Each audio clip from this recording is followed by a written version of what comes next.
Hi, I'm Misi. Welcome to another fabulous day and another fabulous guest. Why so fabulous, you wonder? Because I ask of you to only do one thing for us, and that, of course, is the name of the game. That is for you to guess who. Are you ready for the ride? I definitely am ready for the ride. So, we'll be right back after these messages.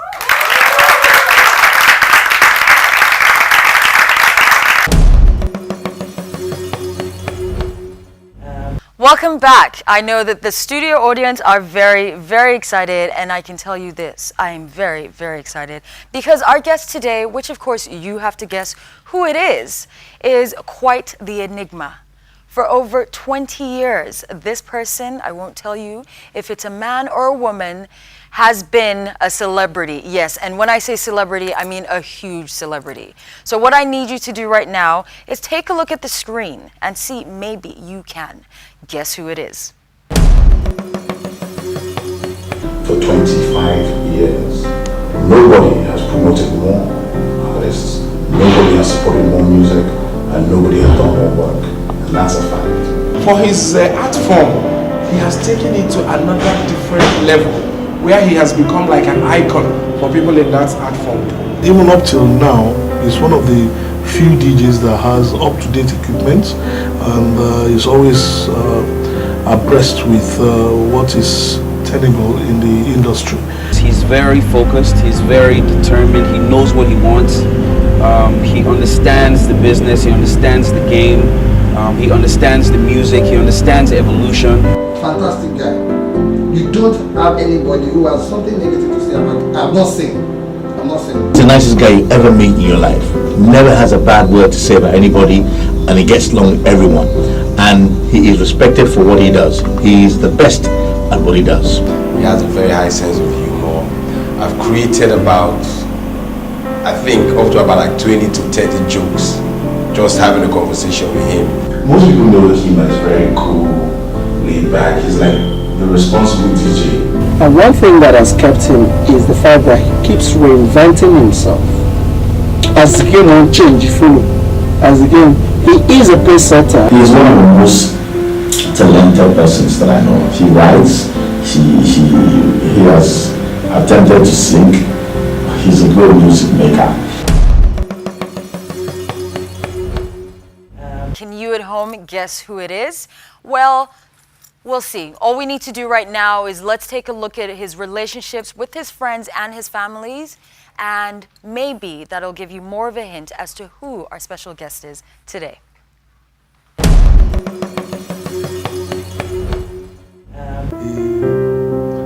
played music for people, record tapes. In those days, it's not CDs, cassettes, record cassettes, do them, you know. And at the end of the day, when you now go home, he sleeps in his shop. Wake up in the morning, is his office. And for someone that started like that, and for wherever he is now as in position, as far as I'm concerned, he's #1 in Africa. And I think it's worth every penny he has made. He's like a stabilizing factor in every environment. You know, you have those who are very loud and noisy, then you have him very calm. So sometimes, you know, when the excitement and the fun is over and everybody is loud and noisy, and you look around, there's this calm figure somewhere. You know, even without him saying words, he has a way of, okay, let's bring down the noise a little. You know, even without him saying it. I remember going to Odo Street in Obalende, and how we used to go in there to record, and he would set up, he'll play instrumentals and say, hey, you know, which one do you like, and then they'll set up the mic and I'll just do like a little, you know, freestyle or run through or whatever, and how we go and eat lunch. We used to buy food from just down the road in Obalende. It was good times. We had some really great times, you know, together. He's not afraid to break new records, as in play a sound a song that no one knows. So we'll go down there and mix stuff together, get some hot music, something you can put into your car and bump in your car, and people get into your car and be like, oh my goodness, where'd you get that from? Altogether, I think I've done about 500 shows with this guy. I'm not joking, about 500 shows. There was a time we were on tour for about like 6 months. We were doing about 3 shows every day. Before Hip Hop One magazine, which was like 17 years ago, I went to number 17 Odo Street to see this young man. I walked in, they didn't know me from anywhere, nobody referred me to him. They just told me that they could help me get recordings that I wanted. I wanted to record. Then we used to record in cassettes. I told him what I wanted to do.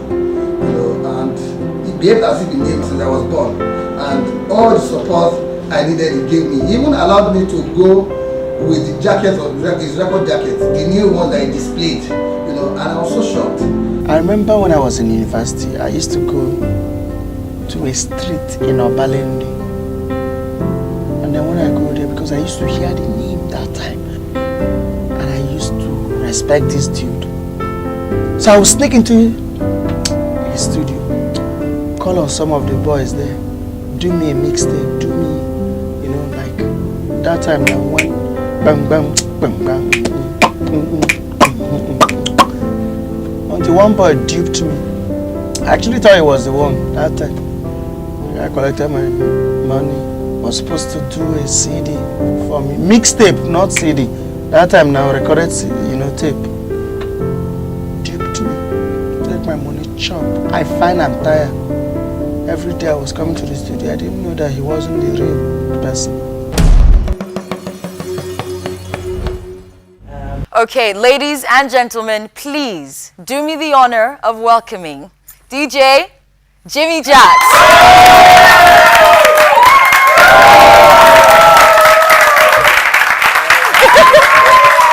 How are you? How you doing? I'm alright. You look lovely.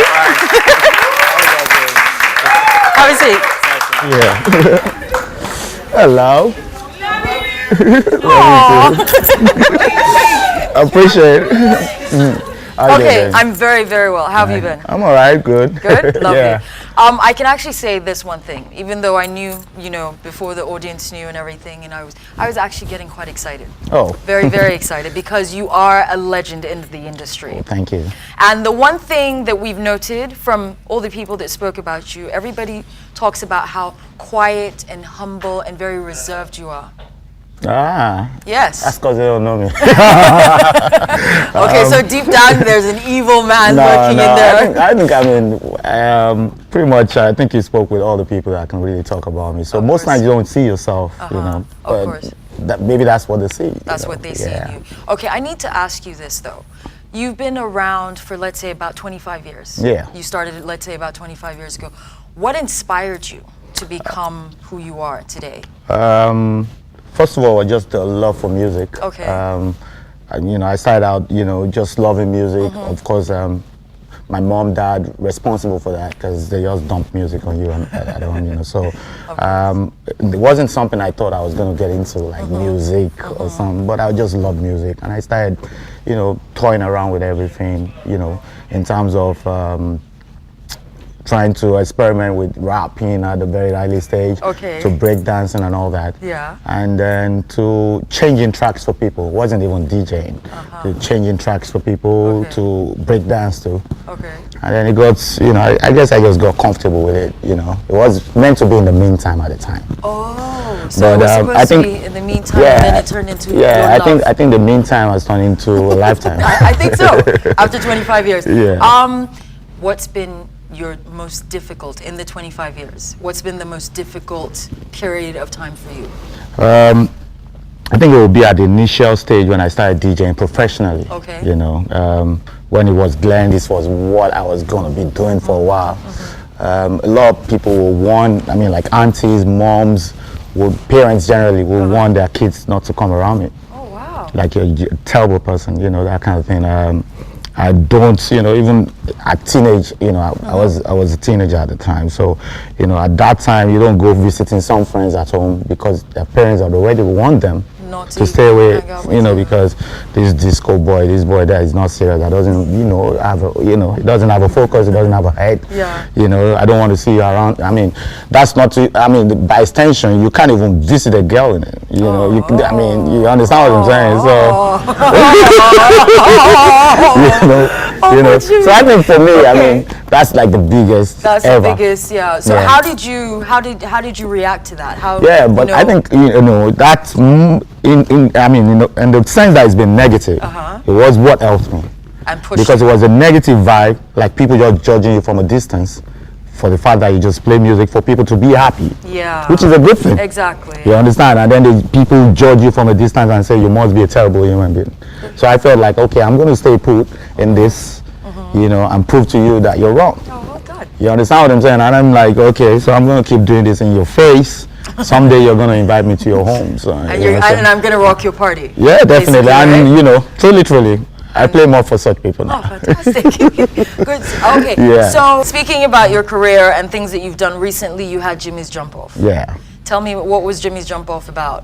All right, Jimmy's Jump Off would be, you know, the live concert came up from the idea of me doing TV. I had a TV show called Jimmy's Jump Off, and that I actually started because fans, you know, and people that just appreciate you wanted me to do TV or radio at the time, and I didn't want to get on TV presenting music videos, you know, which is like, What you know, the- usual yeah, at the that's- time. yeah. So I waited till there was this technology where you could actually mix music videos. Of course. So you DJ with the videos. So I went on TV. I started Jimmy's Jump Off as a TV mix show. I mean, video mix show on TV, and it was the first of its kind in this country at the time.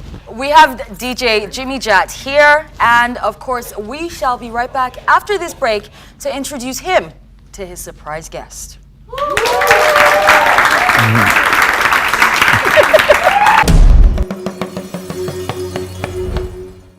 Checking for my track, think back, won't stop record shop for my pops. You're under attack, catching speed, knots and blood clots.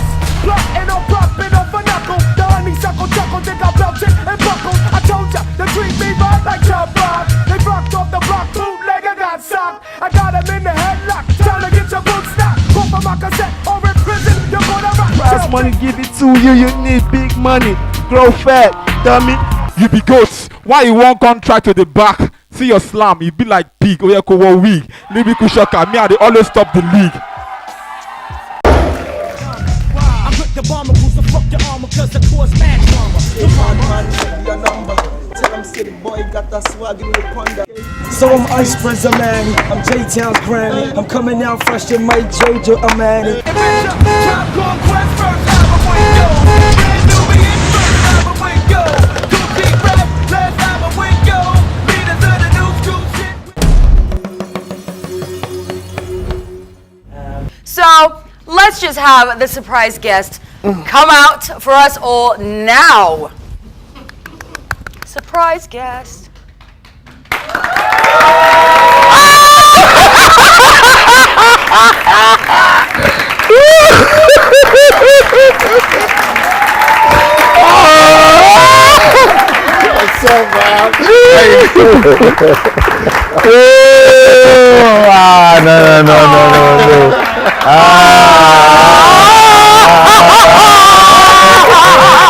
You should have called me. Oh, wow. Pleasant surprise. I need you to introduce your surprise guest. To. Wow, okay. Oh. That I'm Jimmy Jat as a DJ right now, and I'm decided to be a DJ. Really, this will be one of the key factors, without a doubt. You know, when I was coming up as a DJ, I really wasn't into too many because I was in party going. And it was one person that I saw and he played music, and I just told myself I'm going to keep doing this. Wow. This is Greg Fiveresima, better known as GMG. One of my biggest inspiration as a DJ. That is be honest with you, my friend though, so don't get that impression that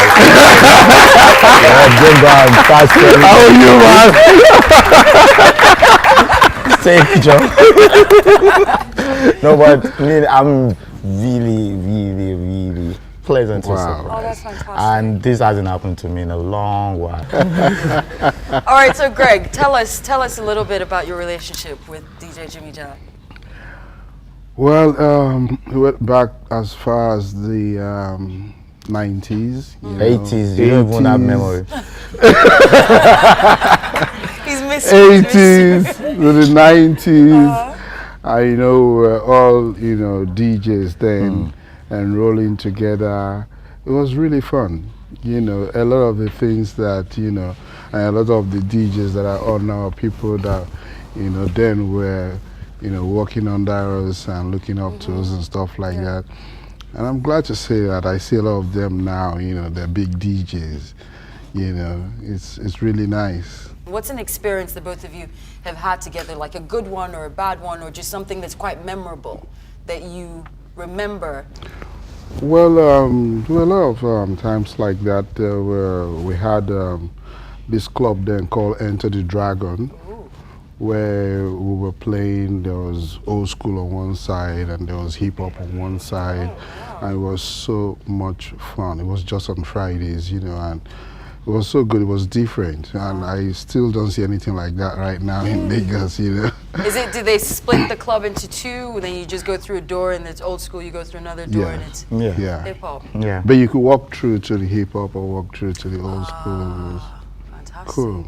It was a So, very what do you think? What do you think about the new generation of DJs that are going on? Right well. They're doing very well, but I say when I was involved with it, when we were young, then we do a lot of rehearsals. Of course. He had his studios in Ikoyi in Abalende, and we always all hang out there, and we're always rehearsing, and that's why he's this good and he has come this far.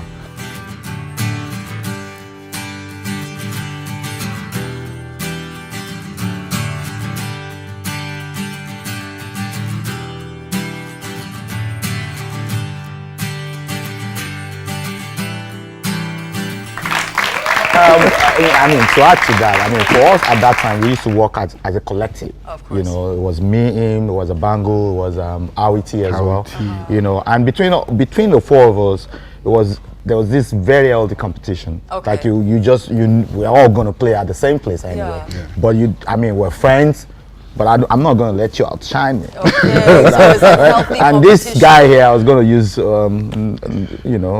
this guy was bad.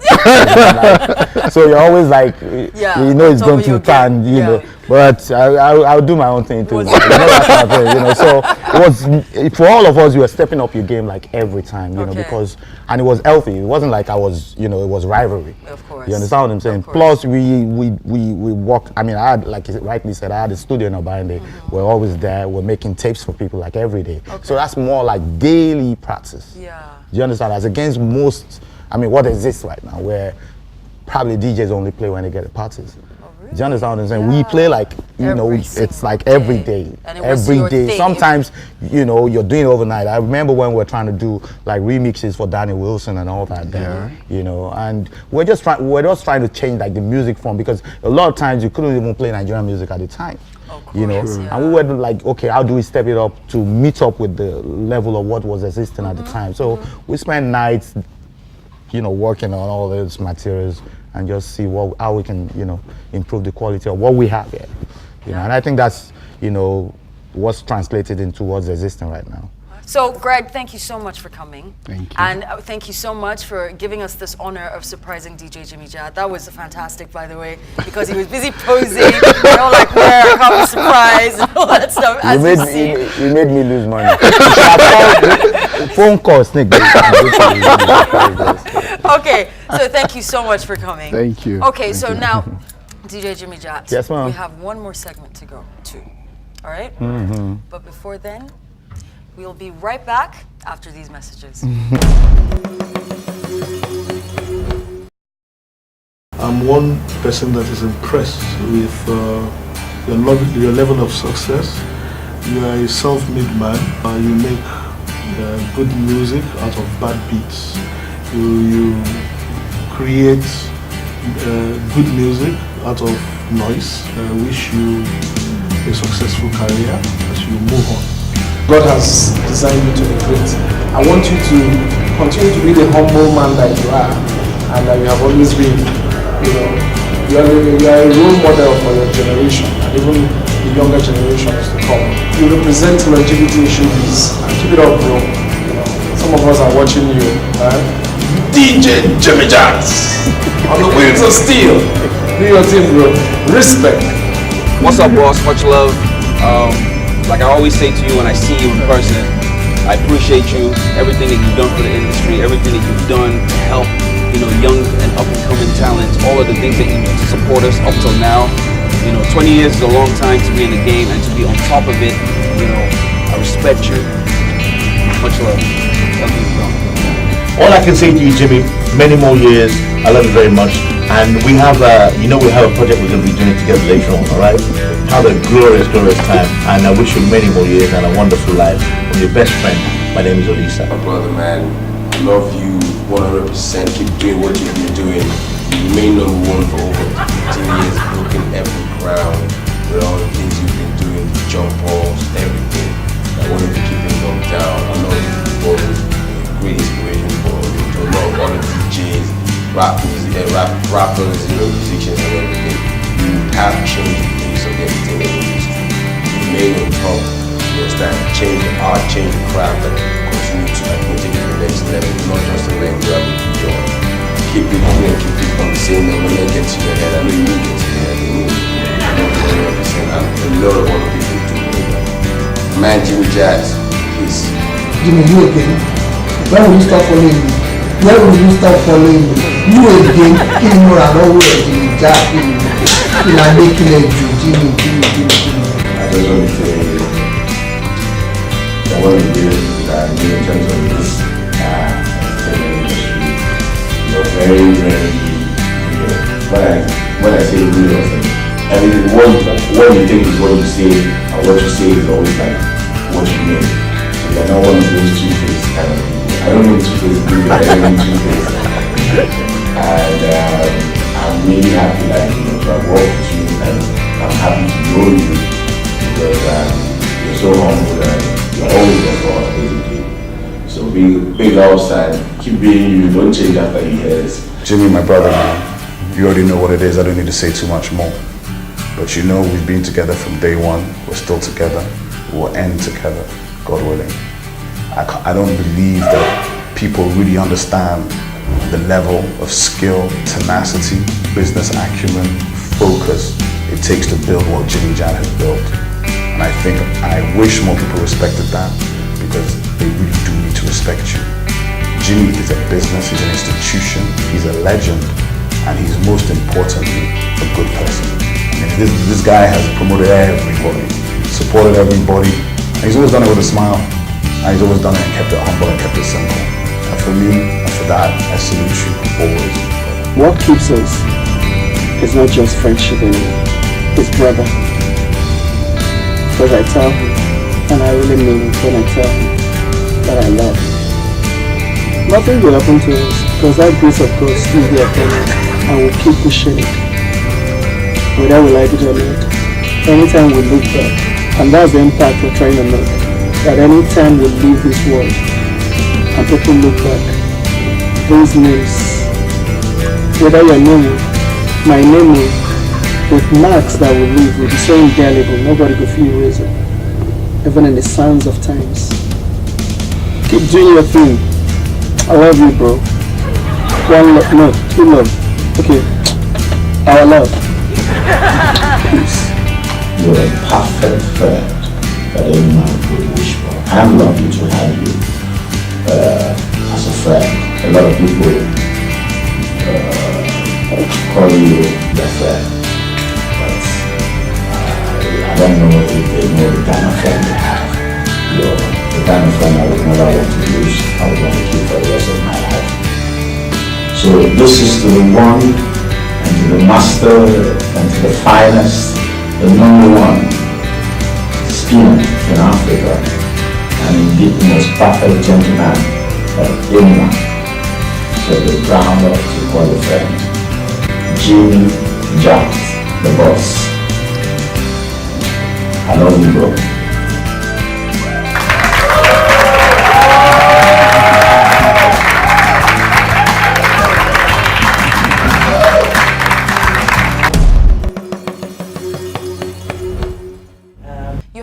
opportunity to win 50,000 naira.